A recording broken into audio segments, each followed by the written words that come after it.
in. No worries. To you, Madam Chair, yes, we are. As long as May is there. Okay. There she is. Sorry, guys.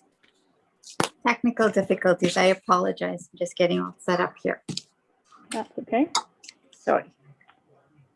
All right, so we will get started. The time is 7:06 p.m. on Wednesday, April 21st, 2021. I'd like to call this Anti-Black Racism and Anti-Racism Task Force meeting to order.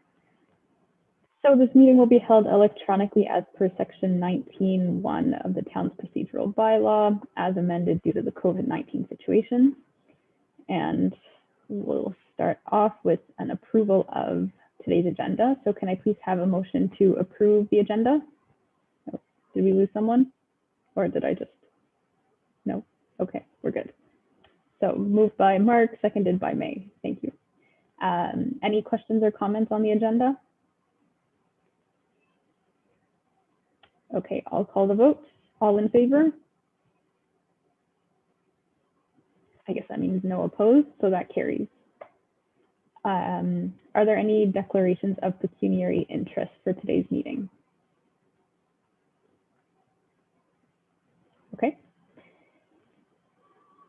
So may I please have a motion to receive the meeting minutes of our last meeting on March 24th, 2021?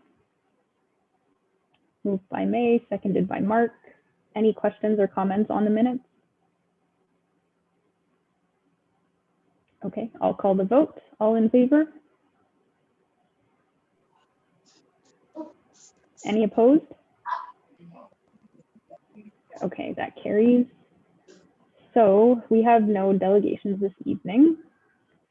We do have one matter for consideration. So today we have a presentation by Kim Clark, and I guess it says Aaron, but I don't think Aaron is here. So you have 10 minutes for your presentation. Perfect. Thank you very much for the opportunity to come to the committee to present. I'm here to share some information about a project that has been ongoing for about a year. It's a partnership project between the town of Aurora, town of Newmarket, town of East Gwillimbury, and the community partner lead is Neighborhood Network. For those of you who aren't familiar with Neighborhood Network, it is the kind of community arm of Magna International, and its focus is a community focus, volunteer, trying to engage people in volunteerism. And they do a lot of work building capacity within community. So really great partner to have leading some of this work. My role is kind of as a facilitator and a guide in this project, and I'm just here to share a little bit about the project and to answer any questions or get feedback. I believe I have the ability to share. I do have a short presentation, really in honesty, probably more just to guide my conversation, so it's not too text heavy, but I will just pull that up here. Is everybody now able to see my presentation? Great. So I'll just start with, again, thanking everyone here today for the opportunity to present. It really is a project that is focused on inclusion and diversity, but looking at it from a lens that is not about kind of internally looking within the organization, but how are we engaging with community externally. So just to start off with a quote, there's an organization,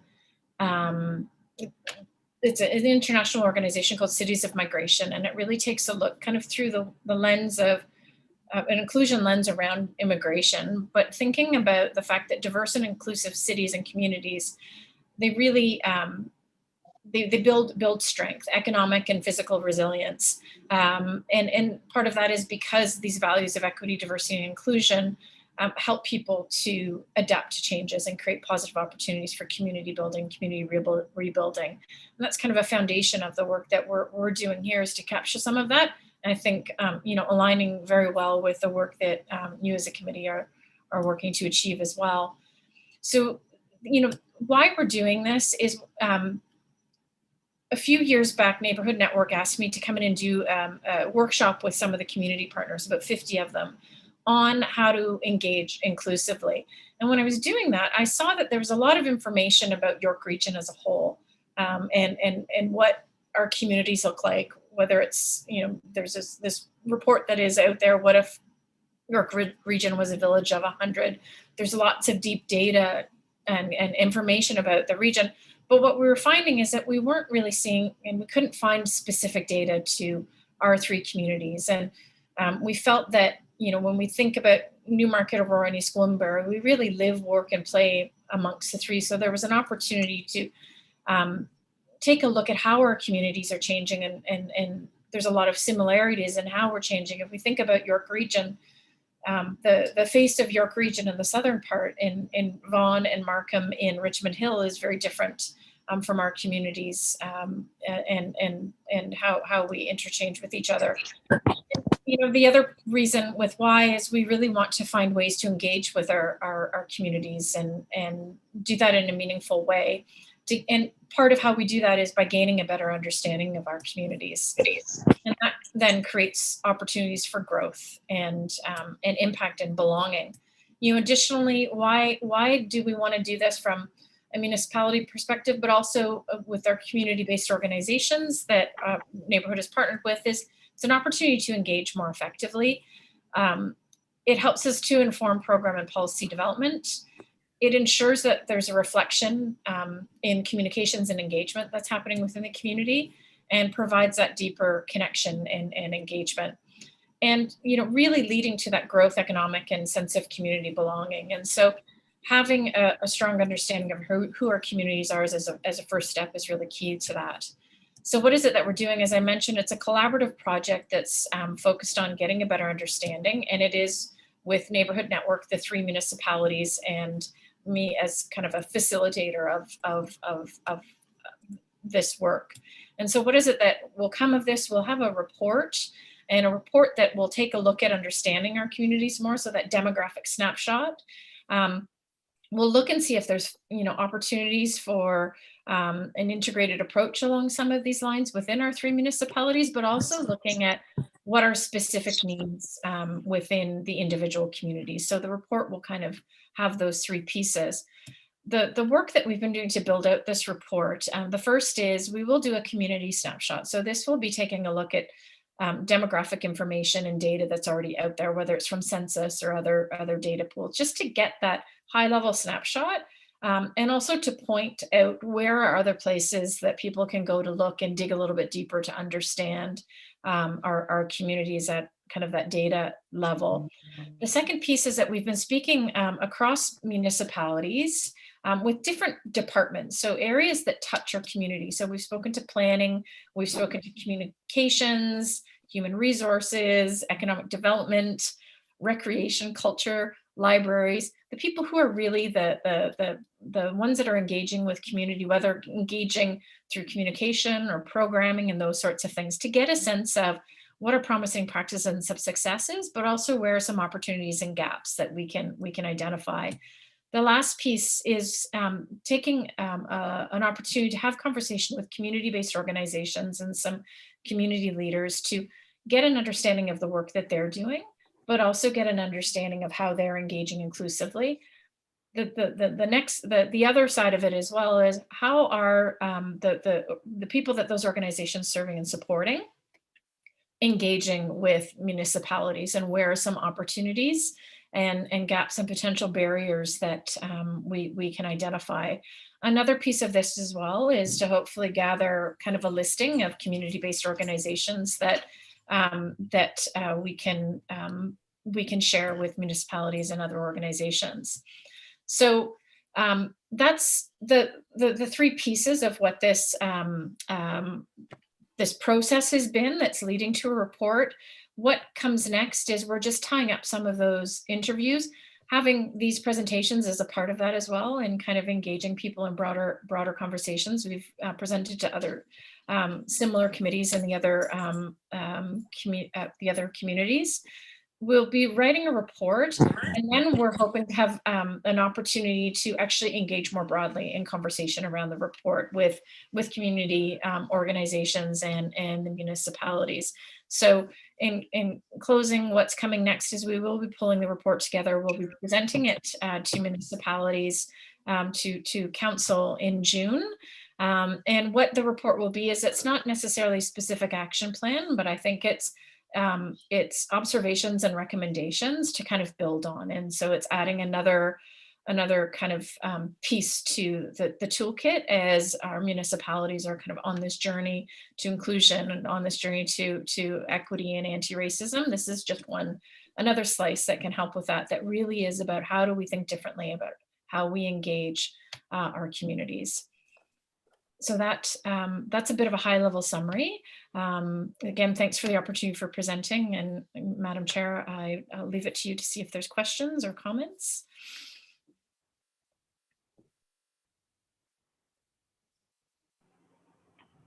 Thank you for that presentation, Kim. Sorry, I'm just getting my screen No problem. set up so I can see everyone. Okay. So can I have a mover, excuse me, and a seconder to put the item on the floor for discussion? Moved by May, seconded by Fiona. And I guess just to clarify, the fact that the item is that the presentation regarding Engaged Inclusive Project be received, and that the Anti-Black Racism and Anti-Racism Task Force comments regarding the project be received and referred to staff for consideration and further action as appropriate. So does the committee have any questions or comments for Kim? May? My question, Madam Chair, sorry, to Kim. I'm just curious about, you mentioned getting involvement with community-based organizations. What are we looking for as far as community-based? Are we just looking at, are we looking at inclusivity? What are we looking at? Like what sort of, I'm just curious on how this will evolve. And so through kind of the conversation process that will build the report, we've spoken to about 20 organizations that are doing work around different dimensions of diversity or different communities. So we've spoken to organizations kind of that are working with community through a seniors lens. We've spoken to organizations that are, through different cultural lenses, from a youth lens, from a poverty lens. So taking a look at those organizations. But I think one of the hopes is what this does is it creates an opportunity to have these conversations with community-based organizations that perhaps don't have an inclusion and diversity focus, but encouraging all of them, whether it's a sports organization or an arts and cultural organization, to kind of think about how they also embed this lens in their work. Madam Chair, to Kim.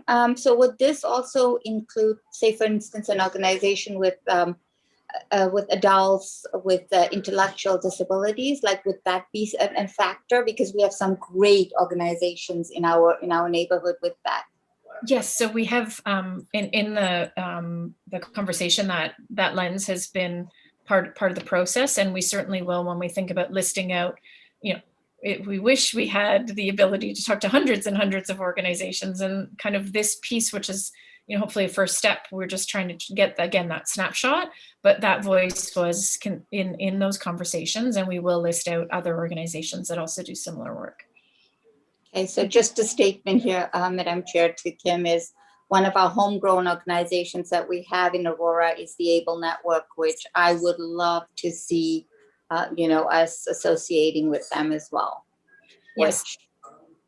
Which is a phenomenal organization that was started here and has moved now to Stouffville and, so forth, and Newmarket and Richmond Hill.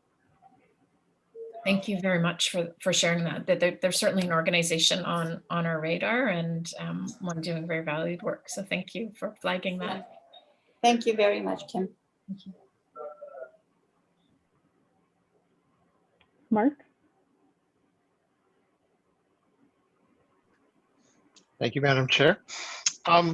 Kim, you mentioned that the demographic data was primarily based on 2016 census data. Obviously, the community has evolved. since then? Do you have a method of kind of capturing changes in the community since the last census? It's harder to capture some of that. I mean, we have a new census coming out, and well, hopefully coming out soon. And so I think what the thinking is, we know that the community has changed, but if we get this as a baseline, at least right now, and we get kind of that methodology in place, that when the new data comes out, we'll be able to go through the same process and have the ability to take a look at where the community has changed. Thank you. Fiona? Thank you, Madam Chair. Great presentation, Kim. Thank you so much for that information. I was going to ask what Mark asked. So my A question, my B part to that is, was there an opportunity to wait? Because I think that census should be coming up like soon. So was there an opportunity to wait, or was that going to be a disadvantage to what you already have going? I think the data piece is just one piece of the entire puzzle. And I think that that's something that, we will consider and recommend that once that new data comes out, that is something that some work that can be continued and done. But I think when we see the value of the larger work, to wait for that census data when we have some momentum with the project, and we have, I think, some, urgency to continue these conversations, as you are as a committee and as we're seeing with events in the world, right? So I think that while the data piece is really important and crucial, we didn't want to hold up and delay the project any longer, because there will be that opportunity to revisit that, hopefully, once that new data comes out. Thank you, Madam Chair. That's good. Thank you. Mm-hmm. And just to add to that point, I think, as Kim mentioned, I think it'll be good to have a baseline, even if it is a little bit outdated. There's going to be limitations regardless. But at the same time, I guess the 2021 census data results also probably won't come out for another, I don't know, year. So I don't know how long it usually takes. So that would kind of push a data collection report even further. So this is probably a good place to start, in my opinion, and then produce it on a maybe regular basis when new census data comes up, so it's more updated. I noticed May's hand, but I just wanted to add on the subject of the data community snapshot. In your presentation, you mentioned that so you'll be looking at the 2016 census data, but using the York Region, I guess, data or results that they published or looked at. Could you say a little bit more about that and what that will look like?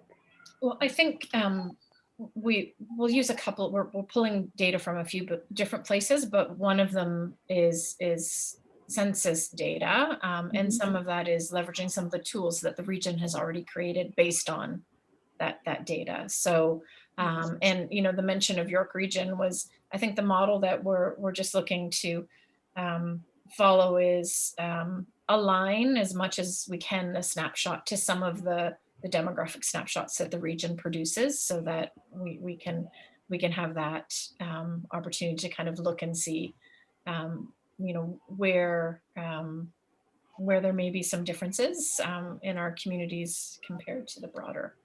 Mm-hmm. Mm-hmm. Okay, so it'll be more of a comparison of this is within the Newmarket, Aurora, East Gwillimbury region versus York Region. Yeah, we're going to drill it down to our 3 communities, and I'll have a snapshot for kind of the 3 collectively, and then we'll have pieces that will drill down into the individual communities. And again, it's a snapshot, so we're not going to be, as an example, we're not going to be taking a look at a specific community and how it intersects with income, or we're not really getting into complexities on that level. It will be a snapshot, but we will have that whole of the 3 and then individual high-level snapshots as well. Okay, thanks for clarifying that. May? Thank you, Madam Chair. You kind of stole my question there, was answered in regards to the data from the region.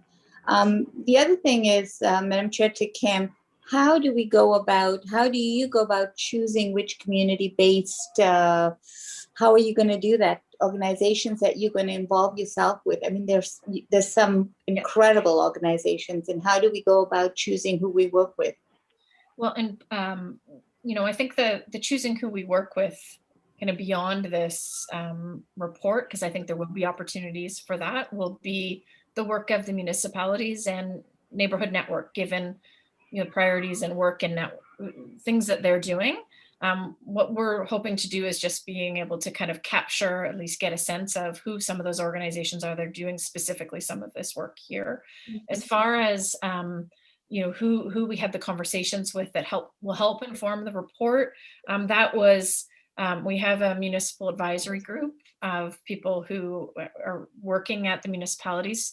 Tasha is one of them that's helping and getting input from the municipalities of who some of the community organizations are that they work with, but also from Neighborhood Network and who their partners are, and then kind of just formulating that list from there.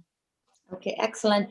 And I think it was Tasha and I had this quick discussion in regards to something forming like this, whereas I think YRP has a phenomenal race relations as well as a diversity sector, and a celebration that they put together every year, which I think I've mentioned before as well, Day of Racial Elimination, which is in March. So I'm thinking maybe they'll have some phenomenal data as well for us to kind of get from them. And they've got I know that I've worked with them before, and they've got a really good group that just works, predominantly on race relations, as well as other data, for instance, with community-based. And that's to say all of York Region. So they will have, for instance, Newmarket and East Gwillimbury, they'll have a collective amount of information if we need to get from them. Thank you, Madam Chair.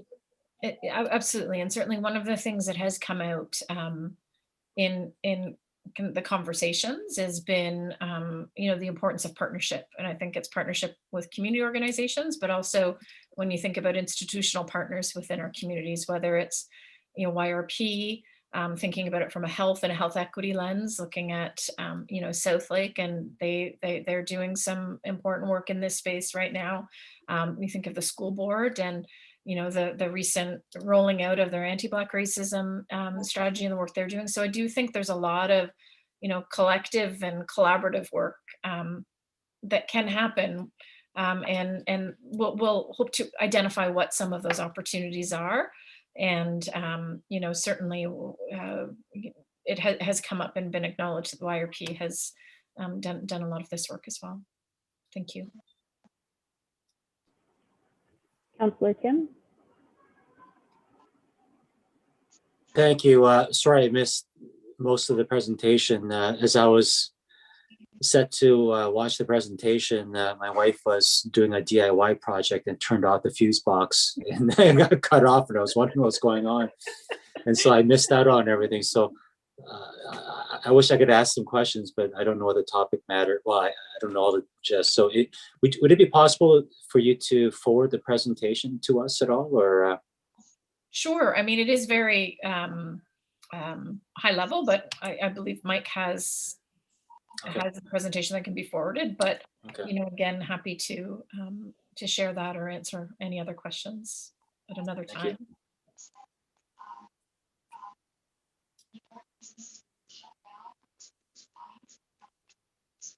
Okay. Are there any other questions or comments for Kim?